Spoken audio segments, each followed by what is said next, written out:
Welcome everyone to the Pommy and All's channel. It's Pommy Ponders. It's Tuesday, and I'm joined by a great friend of the channel, a great content creator who's got a lot of passions that I share as well. I've got the great Paul from the Hoop Show, big gaming guy, big science nerd like myself. How are you doing, Paul? I'm going all right. How are you? We're both battling afflictions at the moment, so it'll make for a nice handicapped episode of the podcast. Of the show. Yeah, between us, we are a working person. Paul's got COVID, and I'm in a sling. So it's a bit like Carlton's list at the minute, just held together with faith. Or what the old man factory at Geelong could end up being if we're not careful. I was going to say, yeah, we might need to go down there because you guys seem to play till you're about 100. Something in the water. water. Might have some special. Look, Stephen Dank's not with us anymore, so some specials, but we've got some really good segments tonight. I'm really excited about this one, especially about the AFLX team. We've got a world record we're attempting to break, which is the 2-minute charade game we play. So I'm excited about that one, Paul, how you do that, because 6 was the record for ages, but last week we did break it. But we go on to the easiest segment, obviously the fixture release. And chat, let me know what you think, and we'll start with you. Like, do you not find it bizarre that we don't have the fixtures locked in from day one? Mate, it's weird. It's real weird. And it's only been this newish sort of phenomenon. Did it begin with 2020 with the COVID year? Yeah. Yeah. I know there's some things for society that were good from COVID in terms of the way we change our workflows and all those sorts of different things. This is not one of those good things. Can we go back, please? I can maybe allow around 24. Maybe. But the 16 through 23 stuff, that's rubbish. Get rid of it. We know already who the opponents are, so why are we hiding the game time? Like, it's all for broadcasters. But who's more important? The clubs and the fans, or your host broadcaster, who you can't ever seem to decide on? They're all fighting over it, and the pie gets split a million different ways anyway. Clearly, they're not that important to you. So invested in the fans who will show up, and invested in the whatever that other thing was. I said, COVID's I think you've nailed it. I do think you've nailed it, because I did like your COVID pot shot as well, because I didn't have to see the boss I worked with at the time for 2 years. It was like the best 2 years of my life. So I loved it. Take me back. I would like, this is my same setup from 2020. I would be sitting there delivering a lecture to students or whatever. I'm a teacher professionally, for anyone unaware. Delivering on this screen, on this screen, off-camera screen, but the webcam positioned here. I'm playing PlayStation on this screen while just talking about maths at them. It was a beautiful time. Meetings, no one would know that I wasn't switched on. Take me back. Maybe without the pandemic, but take me back. I've got to say, I play a lot of FIFA, and I spent probably 12 hours a day playing FIFA, and it actually popped up on my memories the other day that I'd packed R9, who's an icon. And I was looking at the team and going, Jesus, I grinded so much. Take me back. Like, I literally woke up, turned the work computer on, turned the PlayStation on, and played all day. I was like, they were so good days. I took it for granted. Mate, those publishers don't know what they're doing now. They thought they were just going to ride this high forever, and then they wonder why, once everyone got back to work again, their profits are dropping off. Guys, take me back. Take us back. Leave the COVID out of it. Take us back to the 12-hour FIFA. But I agree with you. I mean, you know the one that I don't understand, and I think Rainer touches on it here as well. It's really obvious that when I've looked at who's got the Friday night fixtures and who's got the prime time, they've done it from the exciting teams this year. But I always say this. I'm a Carlton fan. You're going to get 100,000 if you play at the G on a Sunday, a Saturday, a Wednesday. So if it's money, they know they're the games anyway. They know they're the games that are going to do it. You know, Collingwood, Geelong at the GMHBA, that's going to be packed because they don't have that many games to go to. So you can play that Wednesday 6:30 a.m. And we only had 29,000 roll in though for the Port game this week. For shame, Geelong supporters. But anyhow, and it does annoy me. I'm with you because like I feel that the only round is the last round, and I understand that from a pure fairness perspective.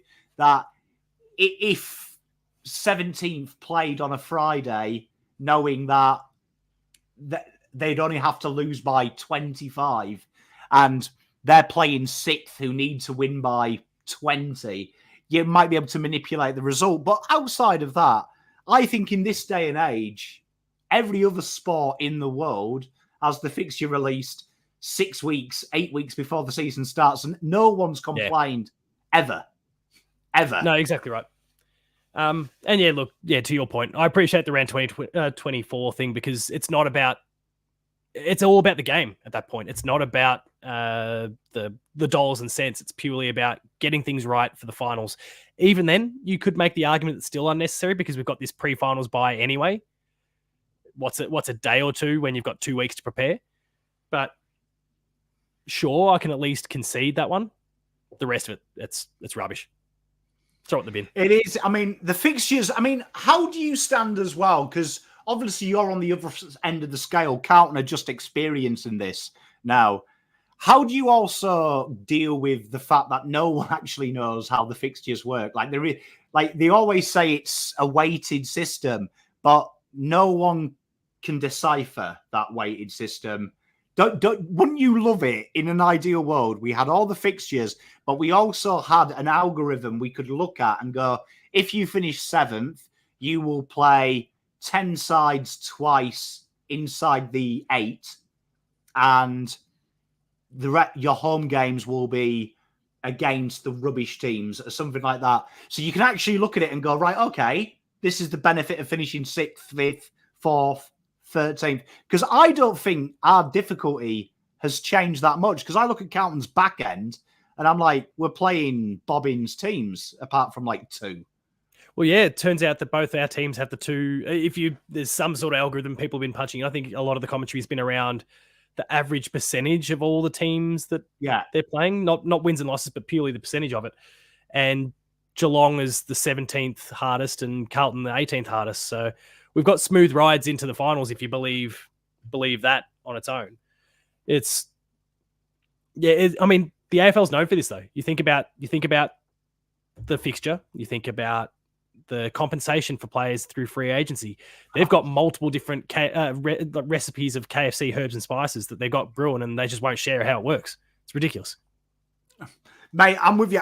You see, I always think if it's not above board, that's when the accusations of it's maybe below board, because you can't prove it. I've said this with the Maribor Chol one. I think you nailed that with the secret herbs and spices. I can't understand when they talk about their algorithm that it's length of contract, age, games played, and then against what draft stock there is historically. I looked at Maribor Chol and I was like, it can't be anything better than a third based on that. And lo and behold, this magical pick comes out and you're like, how did that happen? I agree. It should be transparency. That's what we're looking for. Doing brilliant. Yeah, the NBA does an amazing job, and obviously we saw the lottery rolling out in the last few days about the draft picks themselves. It obviously wasn't about compensation. I mean, it wasn't about free agency or any of those sorts of things. We're not at that point of the season right now, but I love that transparency of it. And it's obviously pot luck at the end of the day, but that they can specifically state this is the probability of the Atlanta Hawks getting pick 1. It was 3%, and they nailed it. And you go, okay. Whatever. It is what it is. That's a maths thing. As a maths teacher, I appreciate that. No, mate, I'm with you. I'm with you. I agree with Cob Loaf. Show us the recipe. But they won't. They won't. They like to just keep their cards to their chest. They don't like to overshare. And I don't see it changing anytime soon, unfortunately. And whether that relates to the fixture, whether that relates to free agency, whatever it is, it's annoying. And there's some you can predict to a degree. But there's so much else that just seems like there's an algorithm there and they just won't share what it is. And that algorithm is, there's sprinkled with, okay, how can we extract the most amount of dollar and cent mate, profit from this thing. Spot on it, mate. It's a load of guys in suits throwing darts. I'll tell you, it is. Ken, this is an interesting one, Ken, because I covered this last year when Carlton had the easiest fixture out of all the teams in the bottom 6. And it was the same algorithm that Paul's mentioned. They used the percentage. I used the last 2 years of ladder positions, and it was like actually the 6th hardest. Oh, okay. Right? So it was actually different when you did it that way. And I explained that at the start of the year, if you look at it, they seem to put all the teams, if you actually imagine the ladder being reversed, against the teams that were good last year, forgetting 4 of them usually fall off and 4 rise. So some teams get unlucky when they play like 10th to 14th and suddenly they're good. And if you've got 6th to 10th, they're rubbish now. So that's why I suggested if you had an actual algorithm said 18th plays 10 to 8 at home and away, and then 1 to 4 at home, 4 to 8 away, and that was written in stone, everyone would be like, okay, cool. You can't lie to me. And if West Bulldogs are rubbish next year, that's brilliant for us. If they're not, okay, but at least we're playing 8th twice. Yeah. It needs to be up front, I think. I think it does kind of exist, but then so you've got that core, that foundational layer, which is the sort of idea, and it won't be exact, I'm sure, but like that principal idea of what you're talking about. But then on top of it, you go, okay, but now we've got Anzac Day, and now we've got this, and now we've got that, and now we've got that. And suddenly that breaks it all down, because just dependent on the year, really, you might have a lot of those teams that these marquee games that are baked into the fixture, they happen to be poorer teams for some reason. So now all of a sudden you've got an easier ride. Like there's all those other sorts of variables in the mix. Like I've long understood, and I'm sure you're the same, and I'm sure everyone in the chat's exactly the same, that if you're that team that kind of finishes in that 9th to 12th sort of realm, which is exactly what Geelong did last year, you're likely to get a pretty soft fixture because you end up playing a lot of teams that are in that sort of band with you. You cop your teams at the bottom, and I don't know how somehow we got West Coast and North twice. But anyway, you then play a lot of teams that are in that same 7 to 14 sort of bracket. And when you're Geelong, who really only fell to the position that they did last year because we had a dogged run with injury, and then we put the queue in the rack in the last few games, and we just plummeted. I'm not going to say tanked, but we plummeted down that ladder. Naturally, you're going to end up with a fairly good fixture. And it's an interesting, like the Carlton one is an interesting one because you guys pushed all the way through the prelim, and you've now got the easiest run home, apparently. You still got to win them. Trust me, as a Carlton fan, I always feel safer playing the top 4 than the bottom 4. There's still a part of me that I'd rather play Geelong twice on the road home as opposed to playing Eagles twice. We play again soon, don't we? We do, yeah. But that's my mindset. I think he can work against you. Does anyone think the final part of this as well, that it is manipulated to, and this might sound bold coming from a Carlton fan, but do you think Collingwood, Carlton, Essendon do get a favourable draw as well? Because, as you say, us playing in finals, mega dollars. Do you think that plays into it? I think for a Carlton, Collingwood, Essendon, Richmond, Hawthorn, kind of those 5. Hawthorn's maybe a bit of a stretch, but again, there's a lot of those marquee sort of games that you found yourselves involved in over the years, all these rivalries with those other sorts of teams. The AFL's more tempted to match those teams up together because we could get 100,000 crowd here, or 90,000+ crowd here. Think about the money, and that works really well when you're Collingwood, you've been on near the top for ages, and you're playing, and I'm casting an eye back a couple of years to when Carlton was still cellar dwelling, and you go, oh great, we get 2 layups here against Carlton, and hopefully at some point the scenario gets reversed because I'm kind of sick of the Pies. But then it can kind of work both ways. You're going to find yourself in these matches because it's about those dollars and cents, it's about the prestige, it's about the history, all those sorts of things, and that can work favorably. Could also be quite unfavorable if you are that team that's kind of stuck on the bottom. The AFL is still going to do it because there's a history there. They can extract money out of it, but you also get the senses beaten out of you by a high quality opponent on the day. Mate, or you're Alistair Clarkson and you live in denial. But that being said, I've got to say, Paul's strayed into this category recently. I've seen him having a bit of football banter, but I've been noticing I'm a big dual football man. So in the UK, I participate mainly on Facebook in soccer, as you Aussies would call it. And I've noticed a distinct difference between English banter and AFL banter. And I propose here, have we lost the key ingredient of inter-rivalry banter, that it's got to be humorous? And it seems to now go very quickly to being offensive. And I actually think it's pushing people away from a game that I look at as very family friendly. I wouldn't say soccer is family friendly. I think AFL is, though. And I feel like it's almost going into an area that it doesn't want to be, if you look on socials particularly. Look, I mean, the social aspect of just society is rubbish at the moment. So naturally you are going to get, unfortunately, some of the wrong sort of dialogue going on. But you're right. I think we are, even at the football, straying more into, people are quick to just jump to abuse or insulting rather than ribbing someone up. And I personally am all for, I mean, I've got a wooden spoon at my desk that some year 12s gave me a couple of years back that called me the world's biggest shit stirrer. And it's written there, and any student walks in, they go, oh yeah, that fits the bill. I love that sort of thing. But it's not, when I'm making those jokes at the expense of a colleague, at the expense of a student, the student ones are the best.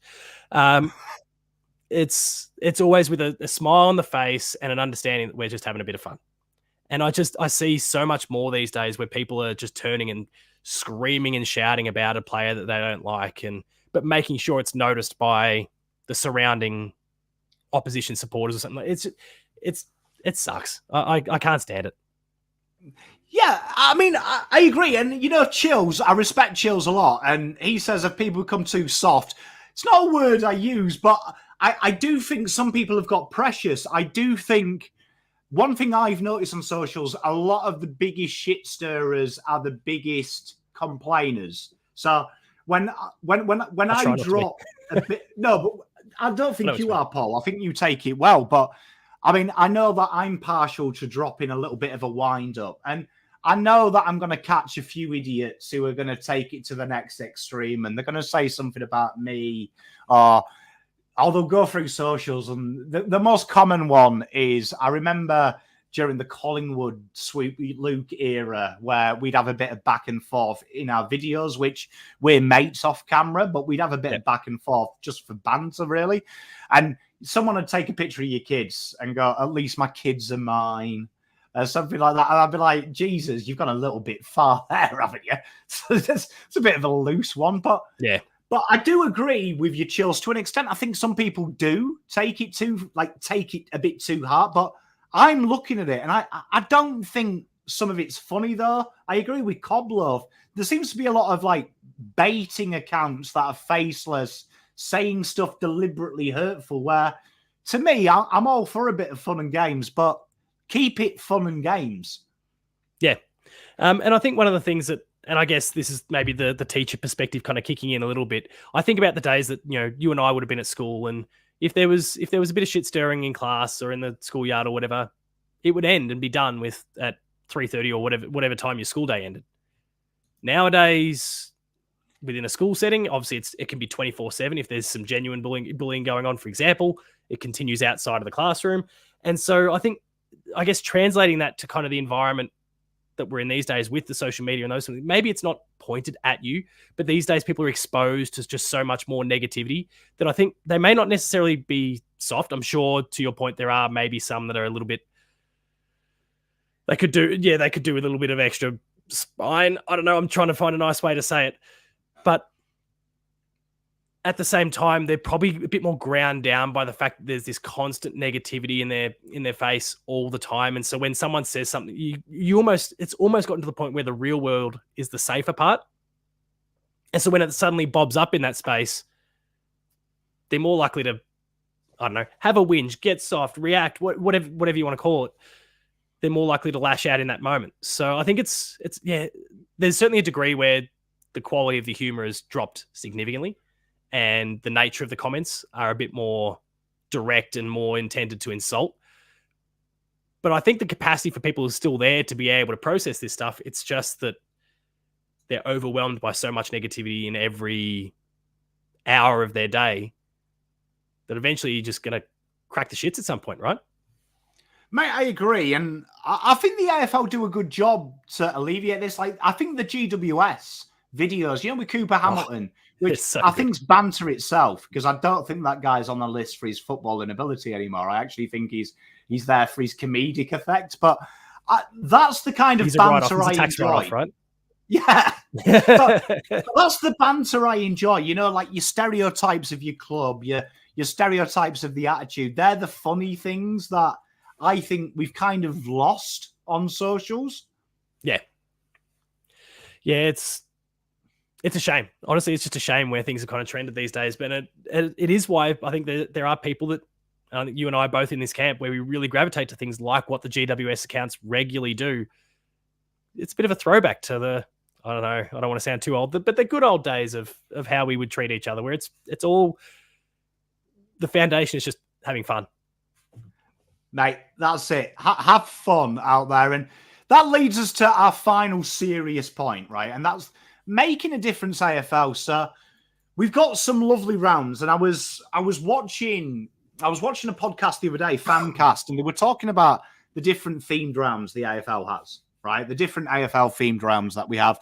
And they were talking about how some are well done, some are poorly done. Obviously, we had the wonderful round a couple of rounds ago about domestic violence, bringing awareness to that. Right.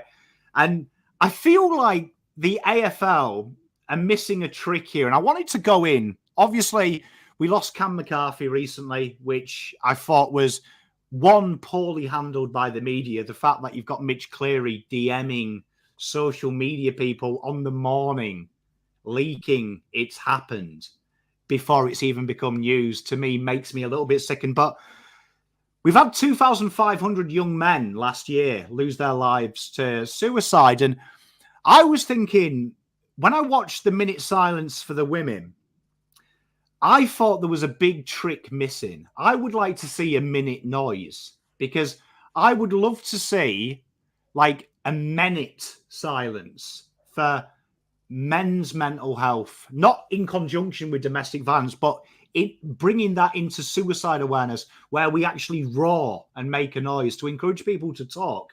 And I feel like that's something the AFL miss. A nice gesture there, that we've done the wonderful domestic violence campaign, which needs awareness.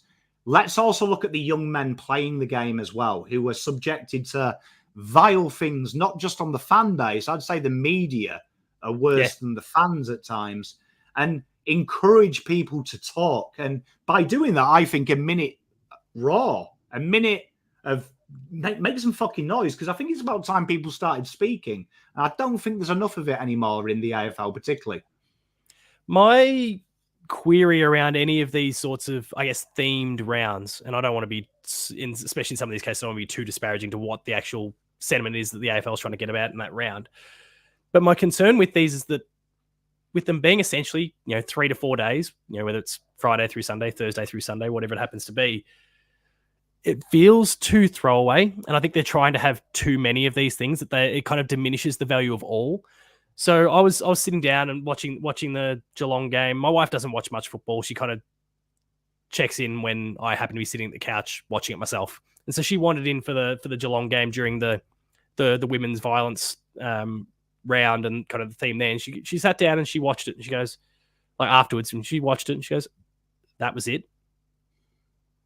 And I said, "Yeah, they've been doing that at every game this week." She goes, "So what about next week? Are we going to keep going until something changes?" Now, obviously, that's not necessarily realistic, and she did understand that. But I wonder if like a week on its own is not enough for some of these things, that we maybe need to do more, because it can be just kind of water off a duck's back. You go, okay, well, we ticked that box. Now on to next week where we're going to do Sir Doug Nicholls round, or on to next week where we're going to do this. And again, none of these things are throwaway and unimportant things. In fact, they're hugely important. But by just doing something on game day, and whether it's a minute silence, whether it's awarding a trophy to someone. It just doesn't feel like it's enough to properly acknowledge the importance of what some of these occasions are, and whether you need to run these things over multiple rounds. And I guess I referenced the Doug Nicholls round. We've kind of seen in recent years where teams have been bringing out their jumpers over multiple weeks, or they're making sure they get to do it at their home game as well. So it kind of extends the importance and relevance of it. I want to see more stuff like that, where whether it's led by the teams, whether it's led by the AFL, we persist with these things to show how important they are. Because I think on their own, in isolation of a 3 to 4 day window, it becomes a bit of a blink and you miss it sort of scenario. You know what? I totally agree. My wife was very similar to that. Of like my wife was probably a bit more cynical, and she was like, "What's a minute going to do?" Yeah, my wife was pretty similar. I kind of scaled it back. Do you know what I mean? She was pretty scathing. Yeah, where she was like, "It's brilliant," and like she heard me talk about it quite a bit on my show because I'm very passionate about it. But she's like, "It's got people talking," but she was like, "That's it, though, isn't it? Like it's the minute." And oh, well done! You might have saved a woman for that 1 minute because the men were busy watching the football. Yeah. Do you know what I mean? But she was like, "What's happening when they lose? Like, will they remember that minute silence?" And it's quite funny. I think it was 6 games. Women reported being abused as they were leaving the ground of the 6 games. So, but I think to your point, Paul, wouldn't it be great if we've got such a great culture in AFL and we've got such a great sparseness of ethnicities, of sex, of religious denominations, that if maybe the teams chose one cause to parade throughout the round. So do you know what I mean? Something that the football clubs really hold dear, and that was their reflection. Because I think if you are going to do rounds for everything, I think it's the silent killer. Mental health for me, I think that goes into domestic violence as well. Absolutely. They go hand in hand for sure. So, and I agree, like what Sarah says, we've just seen Knox Footy Club have been done. So obviously just that minute silence isn't enough. I would love to see 18 clubs say, right, this year, our focus is suicide rates on young people. This year, Carlton, they've got Carlton Respects. We're going to really drum home the domestic violence. We're going to really bring up that awareness. We're going to do something every game. And people work hand in hand with that. Because I agree. I think sometimes I look at the DV and I think Paul nails it here, right? I think he nails it here. That was so hastily put together. It was almost like we had the 38th woman murdered that week. And it was like the AFL were like, shit, we have to react. And that's when I feel like it gets watered down. And I agree with Cob Loaf here. There's that cynical mental health thing now. All the players are on drugs because Mitch Cleary wrote that article of saying some players have been encouraged not to play. So people started to get cynical. So there was a lot of cynical feedback about DV. And it's going to continue to happen. And I agree with you, Paul. I think it's because sometimes it does appear like Anzac round. All week, for something so poignant, feels like you've turned it into Halloween all of a sudden. Yeah, and I guess in the case of Anzac Week, at least you've got all of society. There's a whole range of different things going on, and the football is like a cherry on top in a way. When it comes to this, and I think about the DV one, like, okay, we did a minute's silence, but yeah, again, now what? Like, was there a donation? Did we put the women's play, and maybe they may not want to, but did we put the female players out there to talk about it? No, we got a bunch of blokes to talk about it again. Like, it's not, and it's to your point where it's cobbled together so last minute. No, take your time. Maybe say this week, and sure, we're not going to be able to do it and do it justice in the next 4 days because like we've had our 38th. It's awful.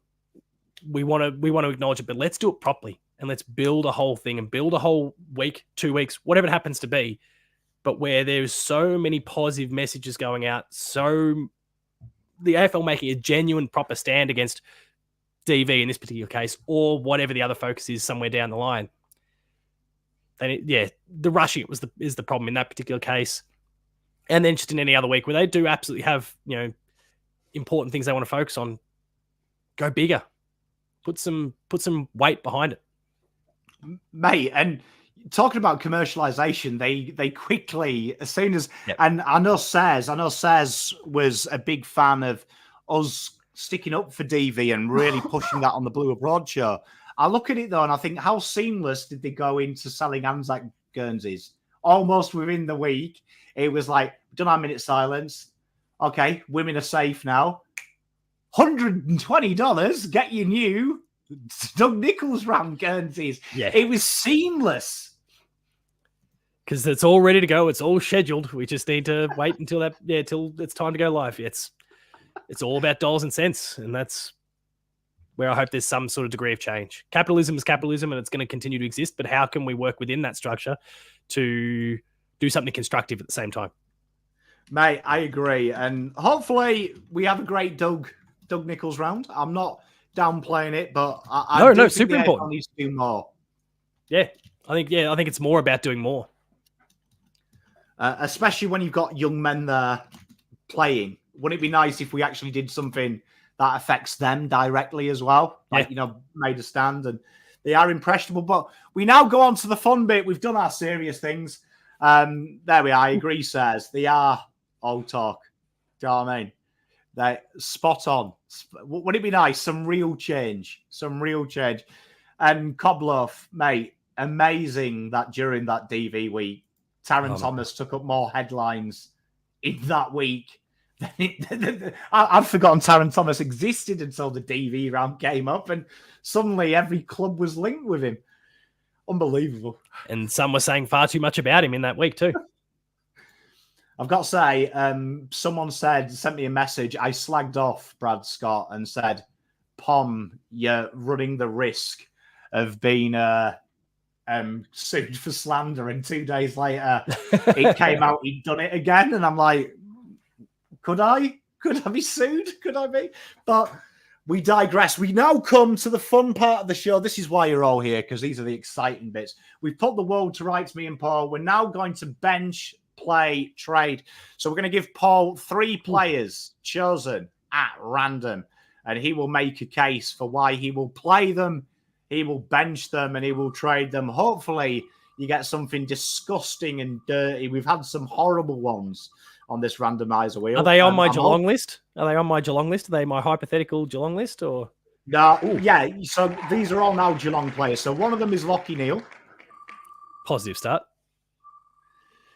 Hopefully it makes it hard. It gives you 3 premium inside midfielders. It's listed. Rory Laird.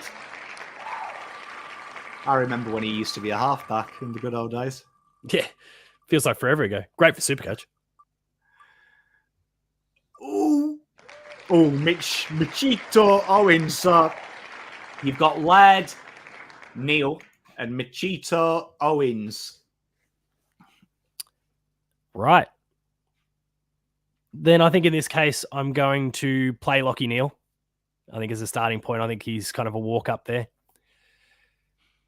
And then between these two, and I guess I'm thinking about how, because there's a trade component, what can I do with a player who's potentially got stock? And you can make an argument for either Rory Laird or Michito Owens with the weight that they carry, but, at different points of their career. So with that said, I'm going to keep Mitch Owens. I'm going to bench him, and I'm going to trade Rory Laird because I reckon I can get something good for him. Mate, I think you've nailed it there. I mean, I was the same. I was thinking, who do you trade? Neale or Laird? Like, if you were a young team, because Michito Owens has got his entire career and he's shown a little bit, but you'd probably trade Laird, wouldn't you? I mean, Lachie Neale obviously would fetch you more, but I also think he's worth more on your team than Rory Laird as well. Would you say, as a Geelong man, Rory Laird might be the most underrated elite player? And if he was a Victorian in a Victorian club, do you not reckon he would have ridiculous kudos? Because he's done it for rubbish Adelaide, good Adelaide, and rebuilding Adelaide. Absolutely.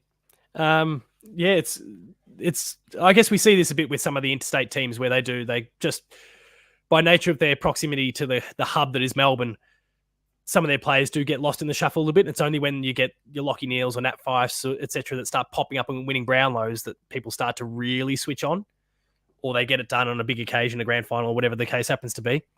So, yeah, Rory Laird is one of those players that I think if he had played for a Victorian-based team, people would speak far more positively about him. But to your point, let's not be dismissive of what he's done. He's done it in multiple positions. He's done it for Bad Adelaide. He's done it for Good Adelaide. He's a gun. Mate, I agree. I think we've nailed it. And we now come to the most exciting bit. This is probably my favourite bit. Shout out to Mrs. Pom. She created this game. I will now open the folder so I can see. This is where I'll be rubbish at this. So what we do is I'll give you an example, right? So I've got a list of names and they're not that bad. I'm quite confident with this one, Paul. I reckon I can do this, right? But if it was someone like Clayton Oliver, I would say his first name is in two parts. The first part of his first name is something you model with. The second part is a weight that is really heavy. Holding the bat after getting 100 runs. Yeah. And his surname is a guy who wants more from the musical. He's a little boy. Please, sir, can I have some more? And Clayton Oliver. So, chat, you can help him because, sometimes I have brain farts and I say stupid stuff. I'm going to have a rough time of it. My brain's not in the place. So we'll see how we go. This could go really well or really badly. Mate, you've got me here. Oh, did you have? At least we've got Jake Kolodjasny once. Oh. Right. And the clue was this. The guy sounds Ukrainian. And in credit to Faz, straight away he went, Jake Kolodjasny? so sometimes we get lucky. But I am ready when you are. Let me move this onto my big screen because I'm doing this left-handed, so I can't use the calculator. Are you ready? Yeah, let's throw some descriptors at me. I'll see what I can come up with. Okay. 1, 2, 3. Right. His first name is the bloke who hangs around with Caden McDonald, his best mate. Oh shit. His Instagram is once something time. No. The first part of his first name is if you sold them Herbalife, you are doing what to them? It's a something job. Oh my God. You're not telling the truth. It's a job. I'm not telling the truth. It's a shit job. And his surname is it's something is good. It's all coming up good. It's a flower though, a red flower. You give it in love. Roses. Yeah. I can't think of his first name, but Roses. Am I on the right? Like the surname is Roses. It's Rose. Add another E. Oh, Rose. Oh, Connor Rosie. Yeah, one. Holy shit. This one is his surname is part 2. He sounds Dutch.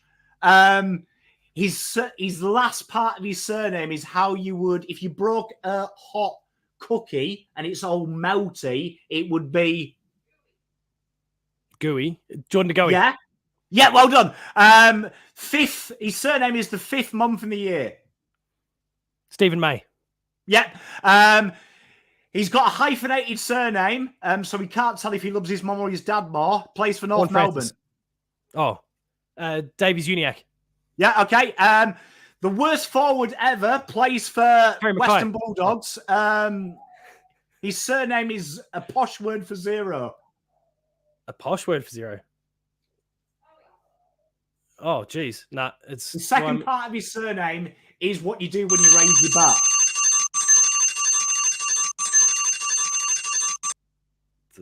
That alarm's killing me. Sorry, when you raise your bat. Yeah, so the second part of it's 2 parts. Chat are helping you out. If you look in chat, they've got it. Oh, yeah, right. Aaron Norton.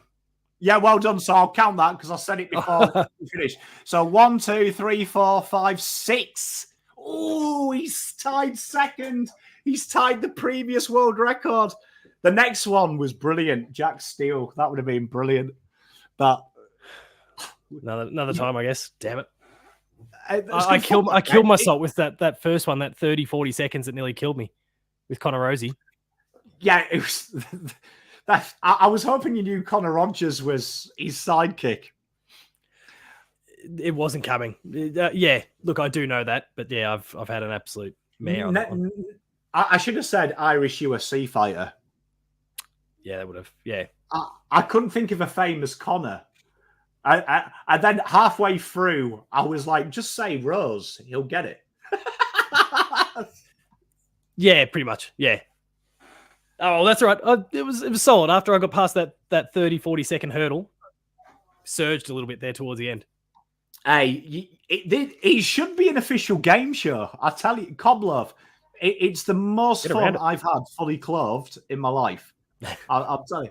Like I look forward to opening the file. Like I actually do. Like I actually practice as well. Scott, no word of a lie. I practice this with randoms as well. Like trying to get good at it. Like I want to get double figures. But one day.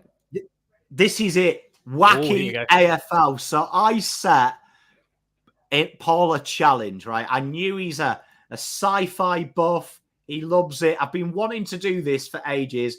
An AFL X team, but a famous one that's got some grit, some determination, the power of our dreams. So here we are. We go to which screen is it? There it is. It should come up on your screen. Did it? There we are. Here's the blank canvas. So we've had dinners, we've had snacks, we've had all sorts. We've now got science fiction teams. Mr. Paul, where do you want to start? Backs, mids, rucks, forwards. You're do we just start with the backs and do we start with the backs and make our way forward? Mate, whatever you want. Down the line, let's go. Okay, go, my friend. So my first defendant. So yeah, we're talking sci-fi characters from any medium, right? I think that you didn't care as long as it was sci-fi. Yeah. My first suggestion then is for anyone who's potentially watched the latest hit Amazon show, it might be fresh in people's mind. Fallout. I'm thinking about one of the Brotherhood of Steel soldiers because they are. Well, nothing's getting past that. Nothing gets past them. They're dead. Mate, you just quietly, is that not the best TV show that you can remember as well? It's right up there. It's hard, yeah. Adaptations of video games are becoming a real thing. This is right up near the pointy end. Adaptations of anything though, toss comic books and all sorts of things in there. It's right up there.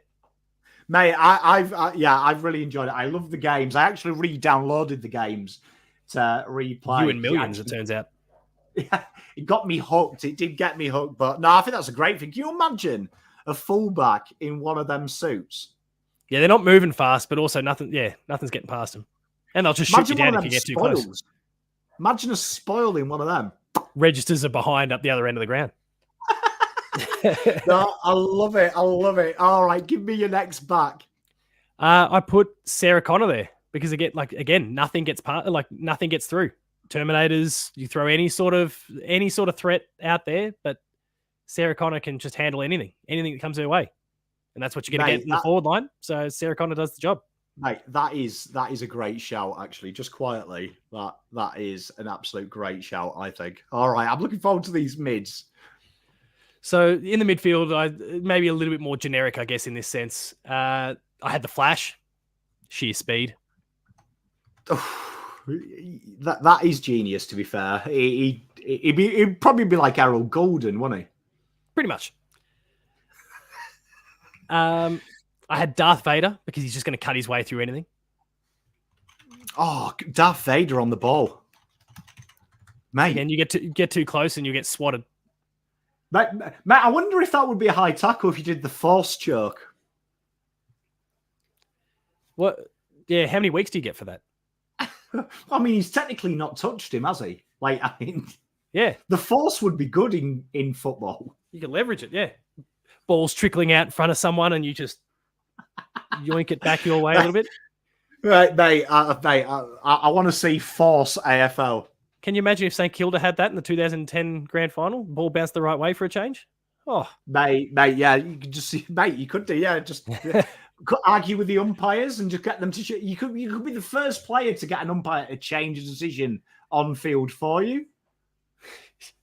You will call that advantage and not screw Geelong over. I did not hold the ball. No, I love it. We kind of hear, and we're kind of looking at the game these days, and there's more of this surge forward mentality that we're seeing from a whole range of different teams. So I'm going back to video games a second time, and I'm suggesting Master Chief from Halo, because again, it's just push forward at all costs. Mate, I love it. I have not played Halo since like the ancient Xbox days, but I remember a lot of times playing your mate on the same screen and falling out.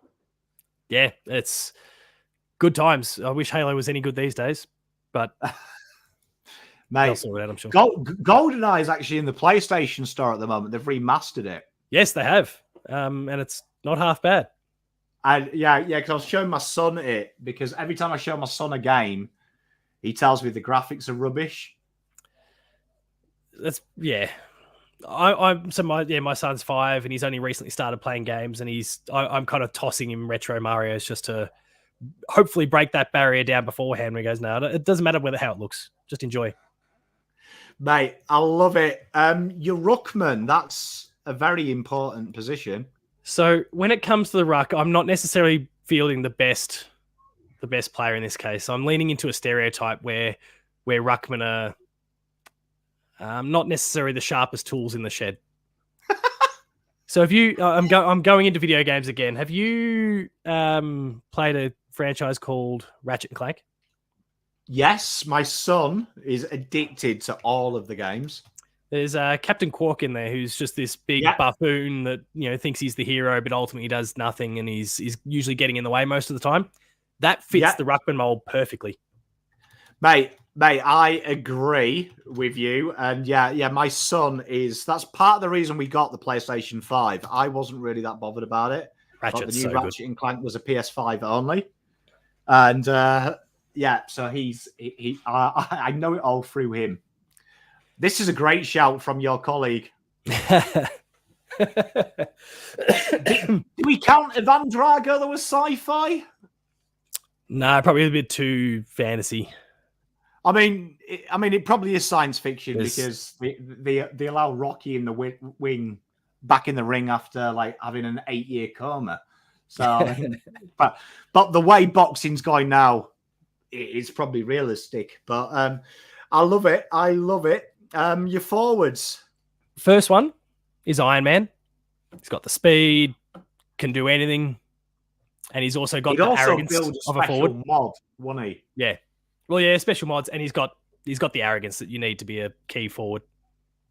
He's got a bit of a prime Tom Hawkins about him, hasn't he?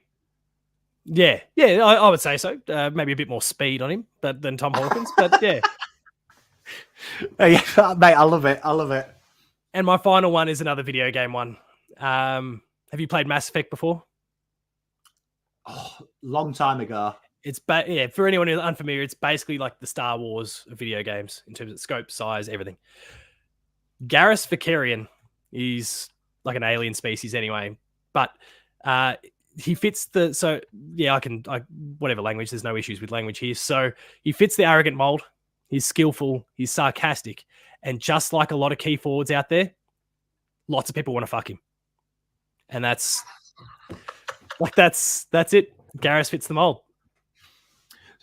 Well, I mean, you're right. You are right with swear words around here. You've got me. But I've never been invited onto Saints TV because they don't swear, which is impressive. So, no, mate, I love that team. The fact you've got a bit of a Star Wars flavor makes me very happy as well. But I actually, on paper, that team to me looks the best. Of any you've had so far, I'll take that. But I'm telling you now I'd say that'd win if we were playing a real game, albeit some are food in other people's teams. But I would say on paper that is a formidable side. We are carrying Captain Quark, of course, so we're really playing seven players here, but that's fine. Hey, look, Rayner's giving you a bit of love here for the Garrus call. He absolutely is, and I'm loving the little reference there too. But nah, mate, it's a quality thing. And we've also got a bit of diversity there as well. We've got the first female entrant in this as well.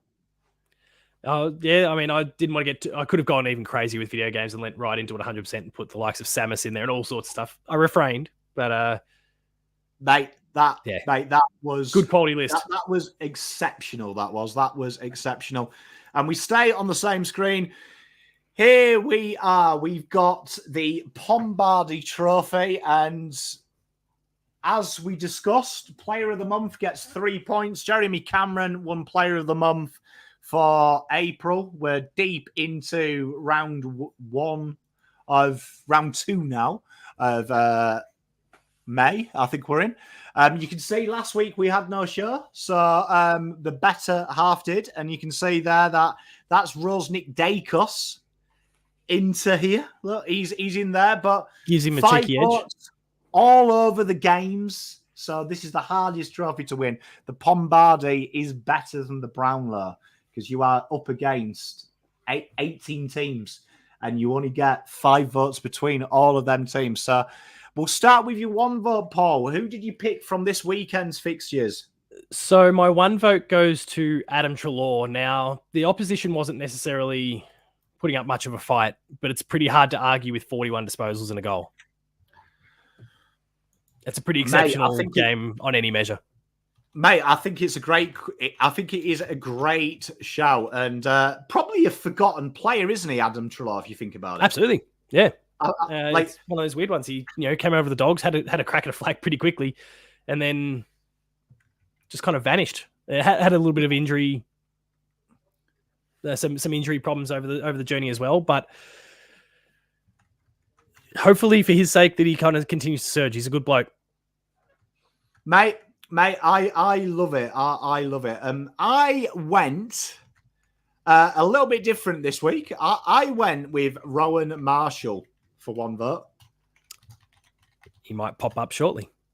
Yeah, I thought he was sensational, and I feel like Rowan Marshall's one of them players as well that we've always been looking for the replacement Gorn and the replacement Brody Dean Grundy. Cox, or Yeah, his name's always been mentioned, but I thought that was a mature performance from him, and he actually looked the part. So I did love a little bit of the Road Dog.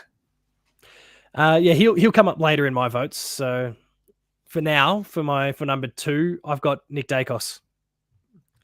36, 7 clearances, 7 tackles, and a goal. Nick Dacos, he's flying, isn't he? Let's be honest. I know. I know Carlton fans hate him. And so does the AFL.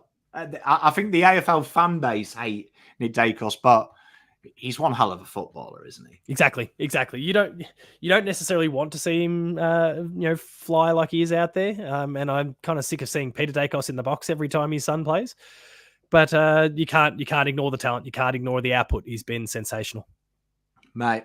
I love it. And controversially, my 2 votes went to Patrick Cripps. Bit of bias, I see. Could be a bit of bias, but I thought that second half, which was going against Carlton, I thought Cripps, outside of maybe the Italian stallion, Mr. Petrarca, I thought he was by far the 2 best on grounds. I thought he controlled it. He won key clearances. And I'm a sucker for leadership. I always vote leaders every week. No, I totally understand and agree with that one. Which I guess helps. Kind of leads into my 3rd, which was an old leader that kind of old. I don't necessarily mean like a former leader, I should say, who kind of reclaimed the reins a little bit this weekend. Unfortunately, against my mob, Ollie Wines put in a ripper this weekend. Rediscovered that Brownlow form. And it was, as you say, it was a bit of a blast of the past, but he killed it. 33 disposals, 9 clearances, 7 tackles, got a goal as well. Didn't like seeing it, but I can't ignore the fact that he put in an absolute ripper. There is something wrong with Port, isn't there? Because like Travis Boak and Ollie Wines at their age just still seem to be able to get it done when they need. It's weird. They've got so many great young players, but it's still them guys that can pull in a game and just show you the levels the other guys have got to go to, haven't they, really? Yeah, exactly.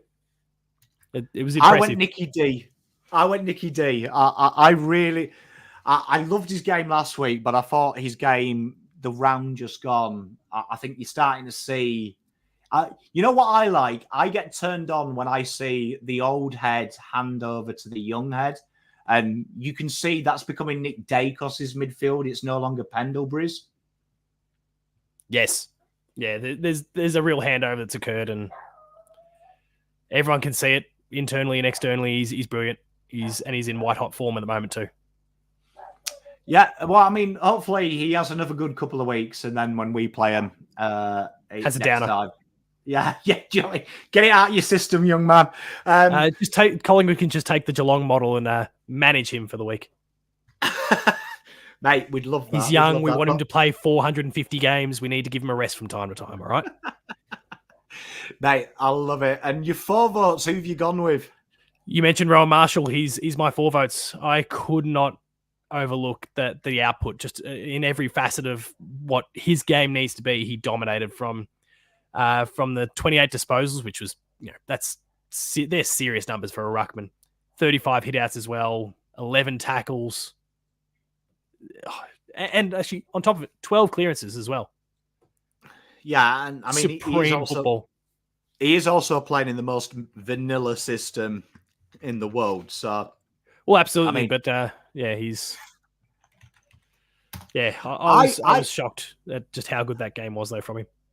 We're doing blasts from the past here. Like, I mean, I've got to admit, this week when I saw James Harms' game, I was one, surprised he still played football because I'd totally forgotten about him, and 2, I forgot how good he was. I remember that Melbourne flag winning year, he threatened to do this, but I thought I was shocked that there was a midfield half forward who outshined Marcus Bontempelli, and I thought Harms' game was just terrific. He looked world class, and it's another player that Bevo seems to have forgotten he's on his list, and he's again. And they just pop up and put in a gem. Yeah, it was Bailey Dale 2 weeks ago who dropped to VFL and came back and was the best on ground. And Harms, he looked sensational. Great game from him. Yeah, I look, he didn't quite make my list, but he was one that I had to, at the very least, consider because he put in a bit of a gem for them. So good on him, mate. Good on him.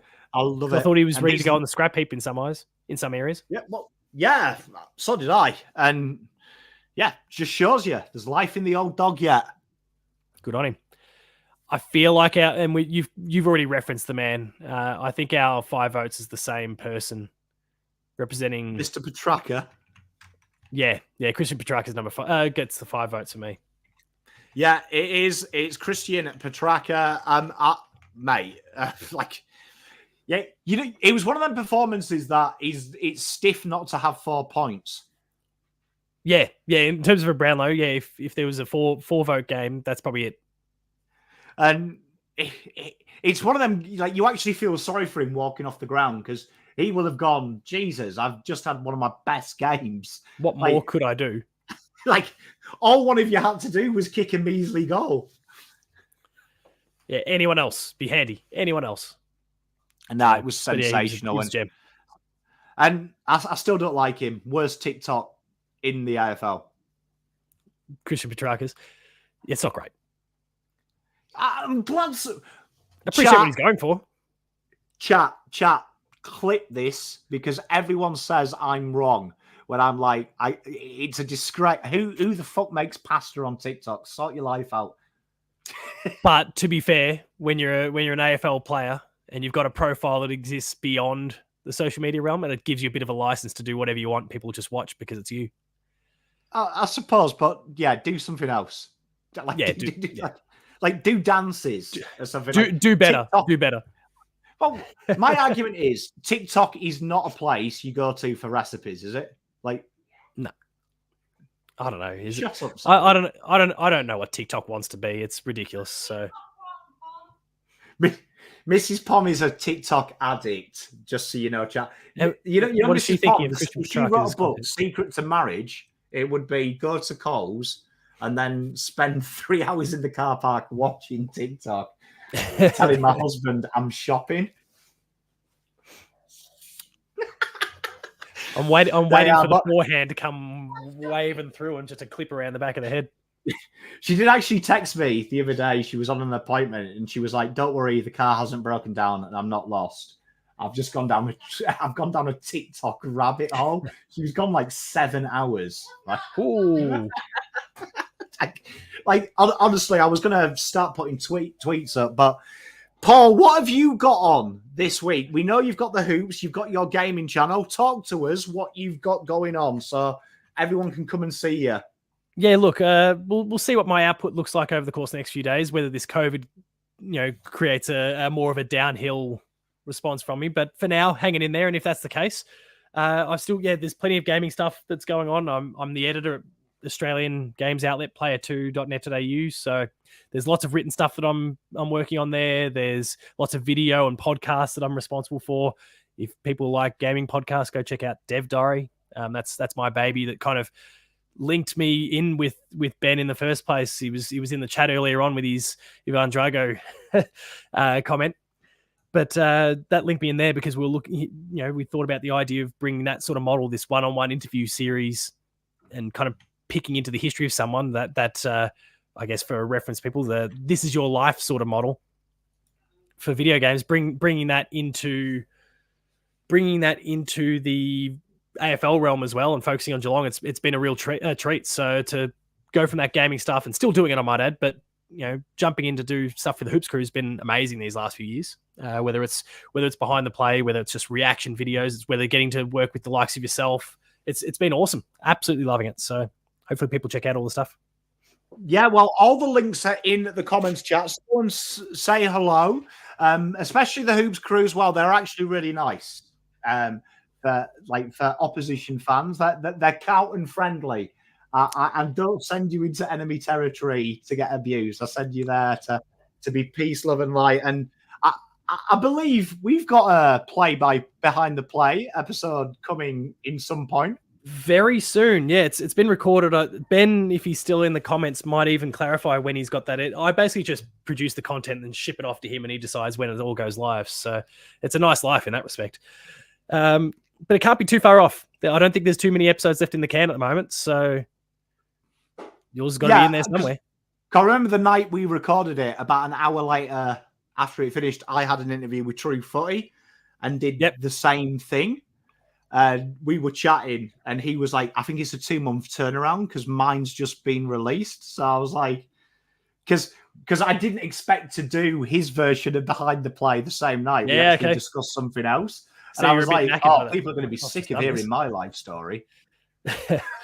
Different audiences. That's the thing. There we go. We'll go different audiences.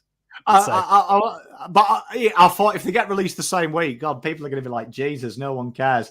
But thank you very much, chat. I will be back tomorrow. There is a video planned. What day is it tomorrow? It's Wednesday. It's probably the preview, I assume.